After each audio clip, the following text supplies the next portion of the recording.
Hi guys, I spoke to Haydn, probably one of the youngest people in politics, who's running to be a campaigns coordinator for the Green Party. Now we spoke about some of the challenges facing the Greens, Nigel Farage and others. Hope you enjoyed the interview. Hi guys and welcome to another interview. Here I am with Haydn. Haydn is running to be the campaigns coordinator within the Green Party. Haydn, can you tell us a bit about yourself and why you are running for this position? Yeah, so my name's Haydn Osborne-Brookes. I've been a member of the Green Party for about a year now. During the past year, I've been the Under-18s Liberation Group co-chair, and I'm also head of campaigns for the Young European Movement. And as you said, I'm running to be campaigns coordinator. So I think we have a massive opportunity in the Green Party. You know, we've got collapsing Labour government, essentially. We've got the Conservatives, who nobody's ever going to go back to. And at the moment, it seems that Reform is the only party that's seen as an alternative people. And so we need to make sure that we are seen as a viable alternative, because we have such a massive chance to win and actually make change happen. And so if I'm elected as campaigns coordinator, I'll make sure we have a focus on our economic policy and the economic benefits of our policies. Because the reality is, if you're in poverty and you're struggling financially, you're never going to be able to have the time to think about environmental or social policy.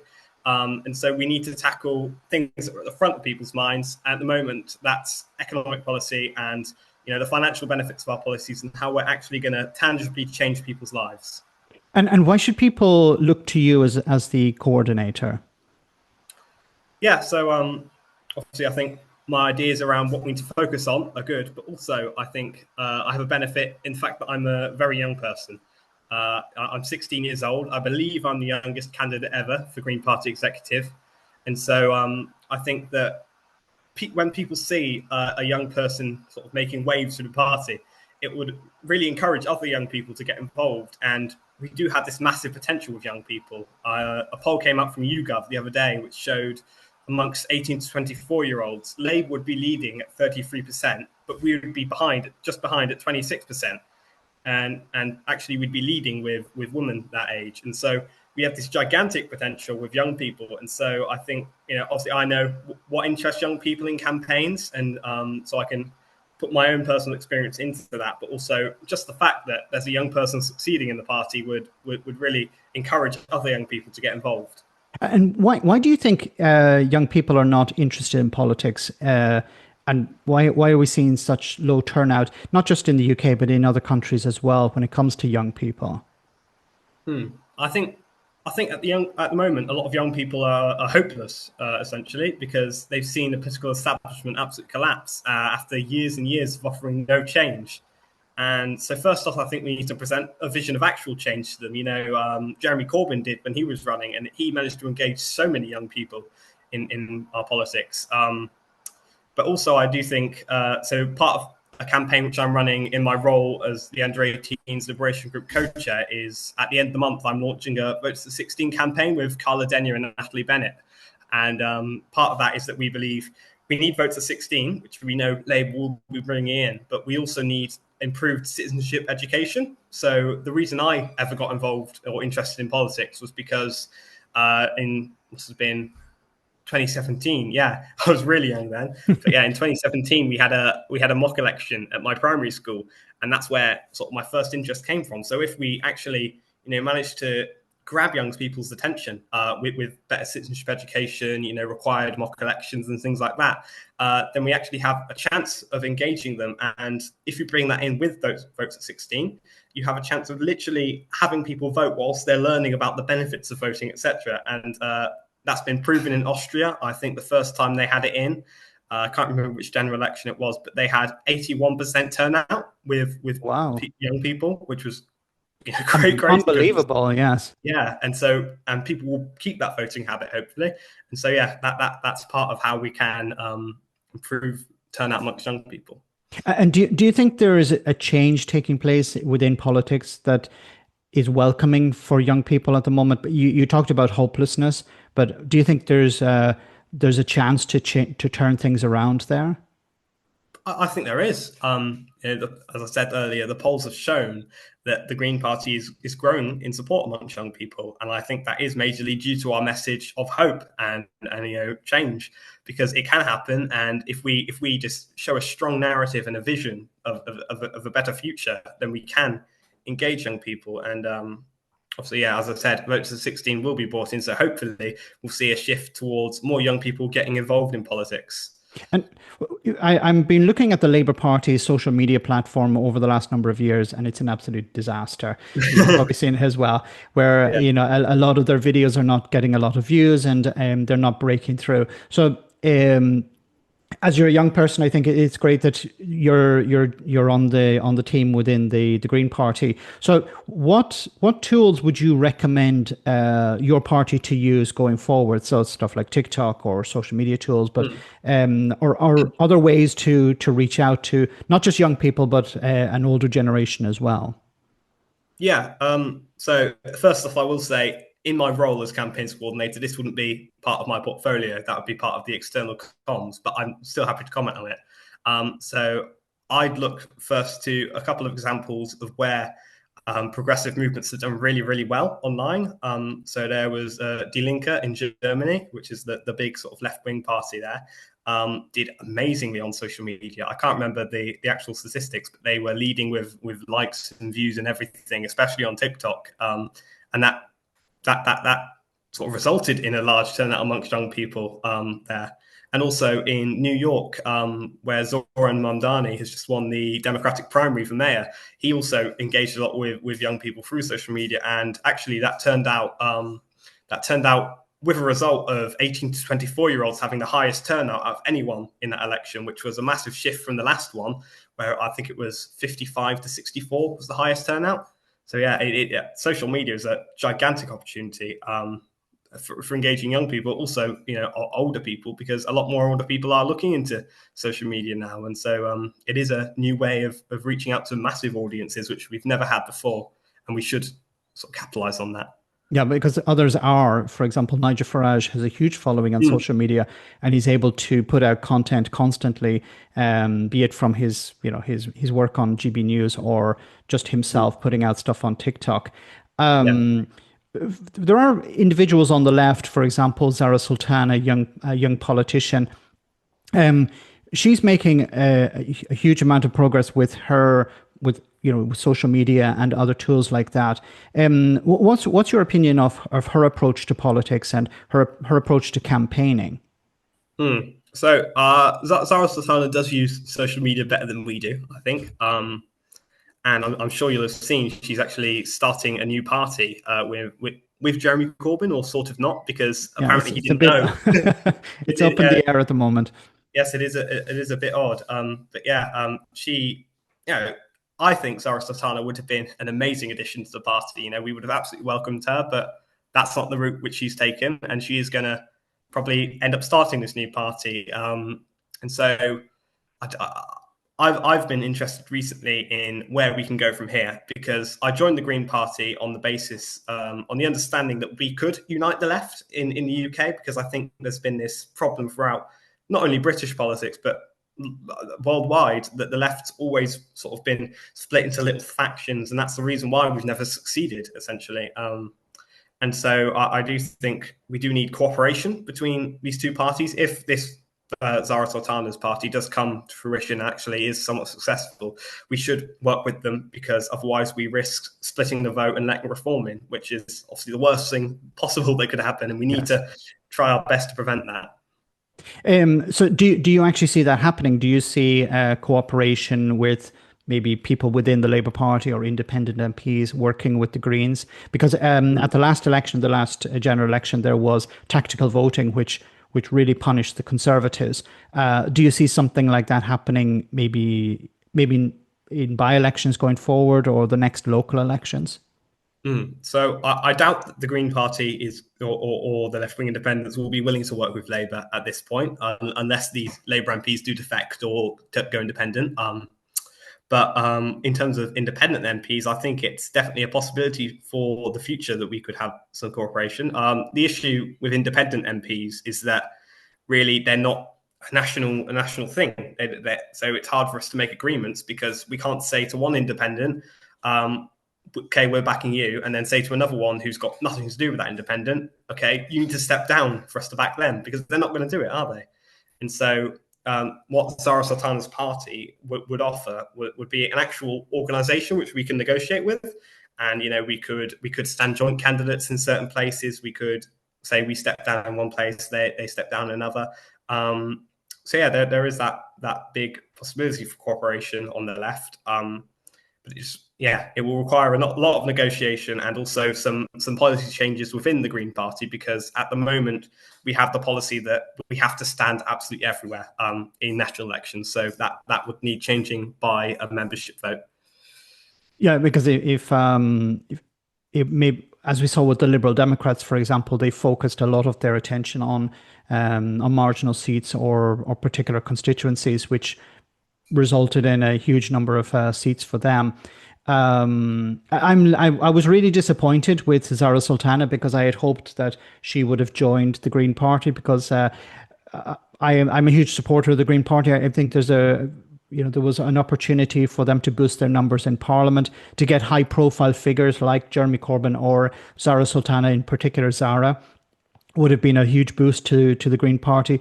And she brings this star power that, and unfortunately, I think, I don't know if this is going to happen or not, but I think there is a real risk that if she doesn't cooperate with the Greens or Independents, there will be a split on the left, and this will, as you said, will help Reform UK.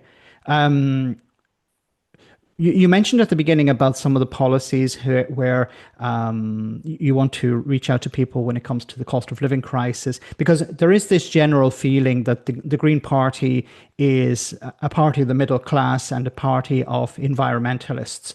So how would you respond to that sort of criticism that people have?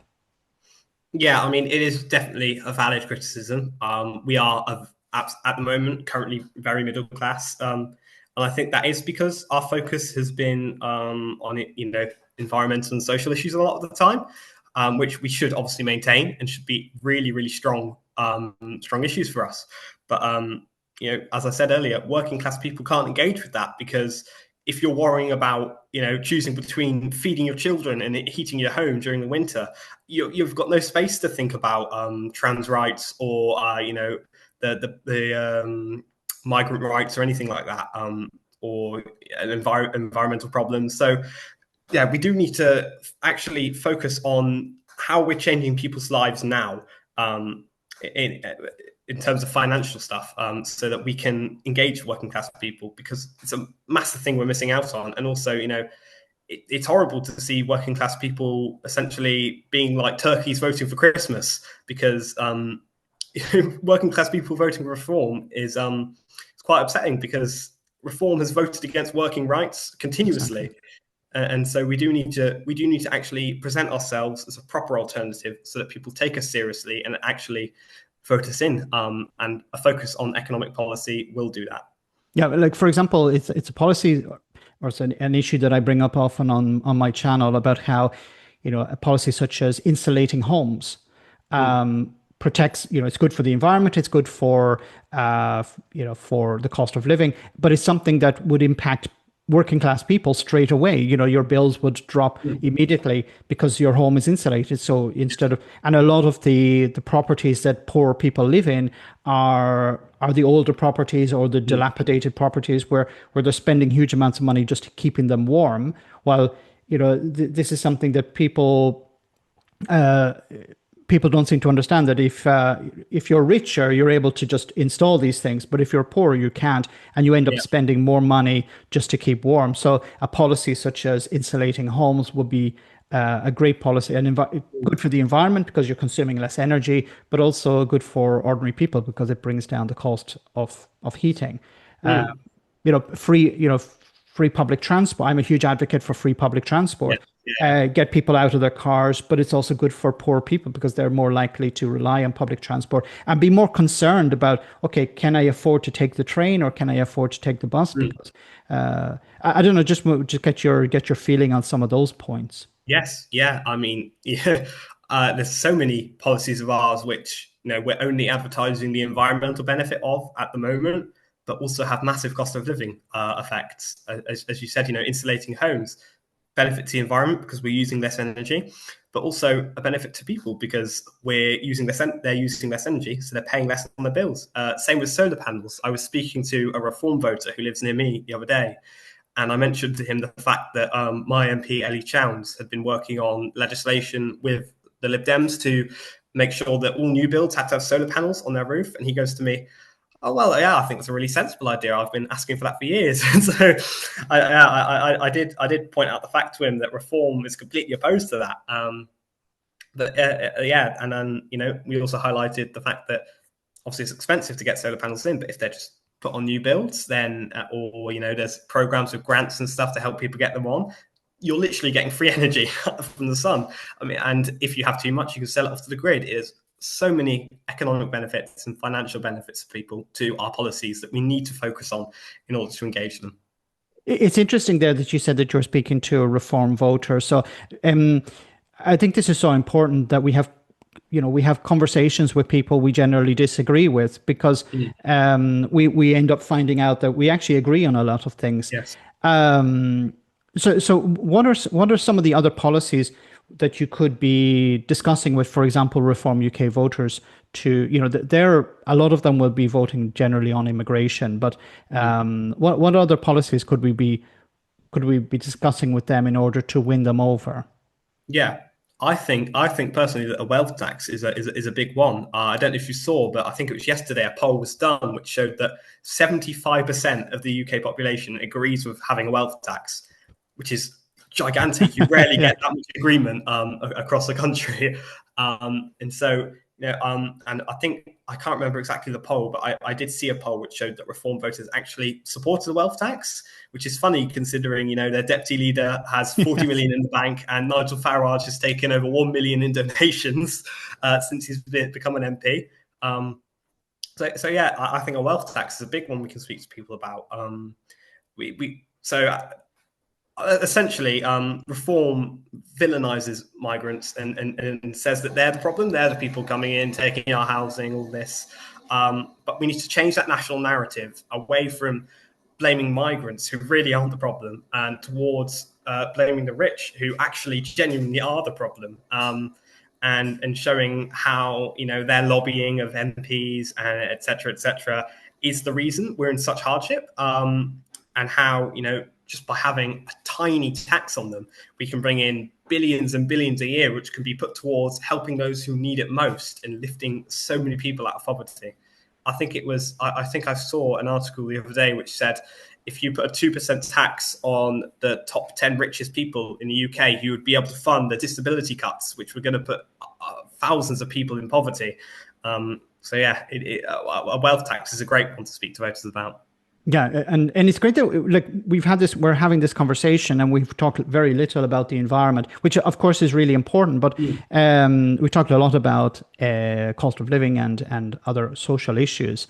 So when it comes to coordinating campaigns, can you tell us about some of the problems with coordinating the campaigns and some of the issues that you may confront when you're trying to run campaigns within different constituencies or around England in particular? That's a hard one, that is. In terms of issues, I think the biggest issue is funding a problem that the Green Party generally face, or I don't think it is necessarily, because we do have a lot of our members do donate a lot to the party. We have donors who've helped us a lot in the general election campaign. So I think in terms of funding, that isn't our biggest problem. I think our biggest problem is actually organisationally, because so part of the role of the Campaigns Co-Ordinator is local campaigns guidance, and obviously national campaigns guidance is also comes under that. But the issue is it's really hard at the moment for people, or sort of a bit inaccessible for people to access our campaigns and easily get that information.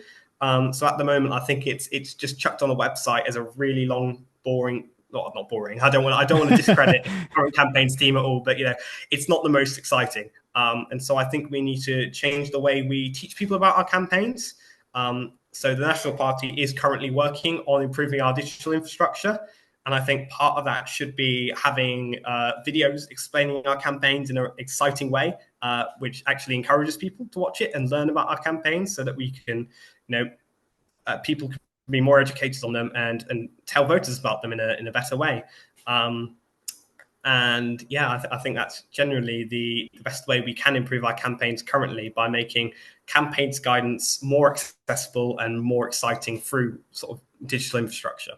Yeah, I think also I'm not here to give advice, but I think something like connecting, as we did in this clip about connecting the environmental issue to the cost of living, or connecting it to something that, because as you said, in the past, maybe the Green Party represented the environment, and while that's really important and it does impact, we understand the impact it has on many people's lives. Maybe a lot of people don't understand that. So it's important for them to see, okay, insulating homes is actually going to benefit me. It's benefiting the environment and me, or free public transport, or net zero, or a lot of these policies, they actually are beneficial to me. So yeah, how to summarize that in a short clip and be punchy. It's all about that intersectional view of it, really. So we're almost at the end. So I just want to say thank you so much, Haydn, for speaking with me today. Is there anything else you'd like to say before we go, maybe to my viewers, or to people within the Green Party who may be watching this? I'll give some sort of closing remarks. To anyone who's watching who isn't a member of the Green Party, first off, you can join before July 31st and have a vote in our leadership and executive elections. So if you're not a member yet, join and you can vote for me and vote for all the other candidates. And also, if you are a member, we have such a gigantic opportunity to win at the moment, and we need to harness that. Labour is failing, the Conservatives are failing, and Reform can crumble easily because they're supported by weak arguments, essentially. So if you join, or if you're a member already and you vote for me, I promise that I will deliver better results for the party through our campaigns, by a focus on economic policy to engage more people and ensure that we can win over more voters. Wonderful. Thanks so much, Haydn, for speaking with me today. Thank you for having me.